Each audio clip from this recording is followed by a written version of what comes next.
Y'all, how you doing today? I'm going to show you how to do the Experience Battlefield floor 11 today, because whenever it came out with the new update, we were on floor 5. As the update came, we unlocked new levels, and today you're able to go all the way up to 11. I've taken a long time today, a few hours basically, trying to do the Experience Battlefield floor 11 for you guys, try to figure out a proper strategy that's going to work pretty much every time. It only takes a couple minutes to do, so that way you could get that set up and you can actually get some pretty decent rewards from this every day. It's entirely worth your 25 energy now. Now, this took me a lot of trial and error to figure out, but all in all, the team I figured out that worked out is we're going to only be bringing 4 units.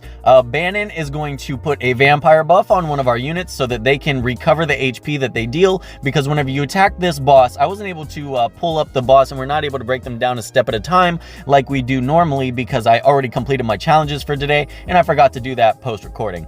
But basically, this boss does a tremendous amount of damage. Whenever you attack him, his attack is dealt to you in damage. It's not thorns. It's not a percentage of your own attack, like the tooltip can be a little bit misleading. It is actually his attack that is the multiplier of how much damage you do to yourself whenever you attack him. So we definitely needed to bring an attack breaker. Amy being my attack breaker, whenever her rage skill is fully skilled up, she gets 3 turns of attack break, which is very important.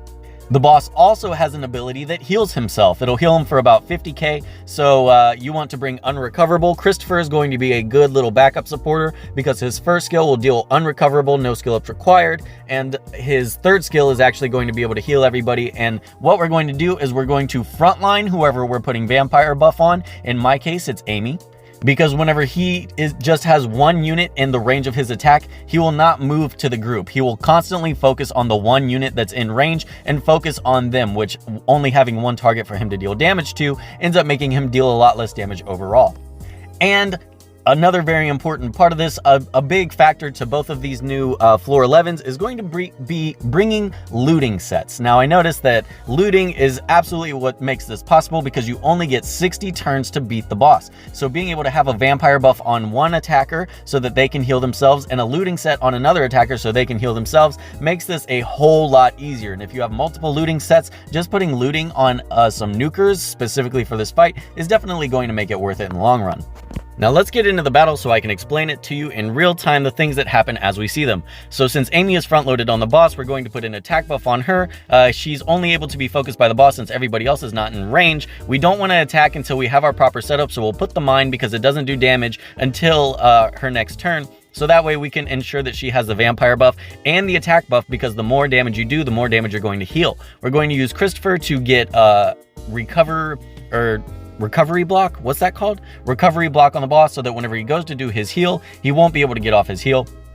So if your Christopher gets resisted, just restart the fight or build him with a little bit more accuracy. We can see right there, he's trying to take his heal and he wasn't actually able to recover anything at all. So now we have our pretty good setup. Tala isn't quite killing herself because normally she would be entirely dead if she didn't have a looting set on her already. So now I'm just going to save for her rage skill. Amy has her rage skill now, which is going to be a big part of this boss. We put the attack debuff on the boss. Now every time we hit the boss, it's only going to do half the damage. You see, we were doing 7,000 damage to ourselves every time we hit the boss. With the attack break on him, we're only doing 3,500. So keep your Amy up as strong as you can. You definitely want to keep the vampire buff on her, unless your Tala is like 1 hit from death. Here, I'm debating on whether using Tala's rage skill or not. Since he has attack break on himself and Tala was buffed up a little bit, I was pretty much certain that she would live if I used the rage skill. So now he's sitting at a solid 84,000 HP. It shouldn't be too hard to get him all the way down. Still using Amy's vampire buff and the flag crit rate buff and all of her buffs to out heal the damage that he's able to do to us. Now the attack break is gone. When the attack break is gone, we're going to be doing 7,000 damage to ourselves again. But with the boss having Unrecoverable on him, there's no way that he's going to be able to heal if he was able to heal that turn. But now you see here, this is where I ran into a problem.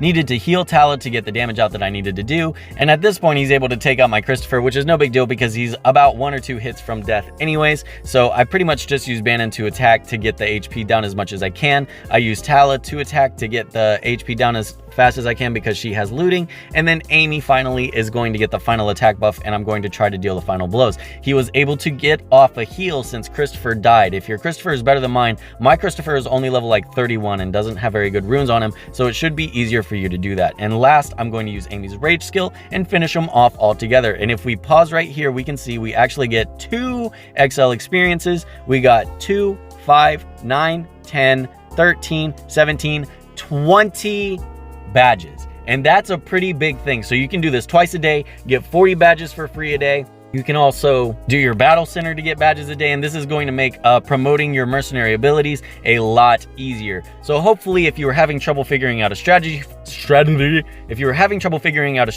this, hopefully this strategy will help you do it even easier. Because I'll tell you 100% my Christopher is garbage right now. So if you're able to bring a Christopher, I'm 100% certain he will be better than mine. You can absolutely mimic this comp to go after the boss. So for Amy, I pretty much just had her built fully nuke, 6,000 attack, 2,000 defense, 20,000 HP, sorry, and 800 attack speed. Nothing really great, but 90% crit rate, 200% crit damage, and 40% pen rate. She was there specifically to do as much damage as possible so that she could out-heal the damage she was doing to herself by attacking the enemy. My Tala was not built that great. She's at 4,700 attack, 2,000 defense, 20,000 HP, 880% attack speed. Her crit rate was 36. With the crit rate buff, it was 76, 240% crit damage, and 30% pen rate. Now, it's also pretty important to notice my rage skill cards. I have the speed signal on Amy, and I have the fast sniper on Tala, as well as on Bannon. I also have one to help my rangers. So all the ranger skill cards. My Bannon is garbage right now. He is 3,000 attack, 1,600 defense, 14,000 HP, but 1,400 attack. So he was just specifically there to do buffs, to put the vampire buff and the attack buff, and have some backup heals. And oh boy, the absolute worst Christopher in the world. Let me scroll all the way down. 5,000 power, 1,500 attack, 1,200 defense, 9,600 HP, 800 attack speed. A blue SR skill card, a blue SR rage card. He was specifically there to put unrecoverable on the boss so that the boss couldn't heal. The boss ended up getting off a heal anyway, so if you wanted, you could probably just bring an extra nuker or an extra backup healer and everything will be fine. Your Christopher will 100% be better than mine. And I tried to do the gold one, and I got to, let me pull it up real quick. I got to floor 11, but it was just like, I put so much work into the experience battlefield one. I spent so much gold. I was at 8 million gold before I started this, and now I'm down to 2.6 just because I was trying to figure that out and try different builds, power up different equipments and stuff. I was actually able to get this guy all the way down to pretty much a third of his health too. And I'm 100% certain that looting and vampire buff is going to make this stuff a whole lot easier. So now that I shared with you how to do experience battlefield, if you have a strategy to do gold battlefield, drop it in the comments, drop a link in the Discord. But other than that, y'all, that's going to do it for me today, and I'll see y'all later. Bye.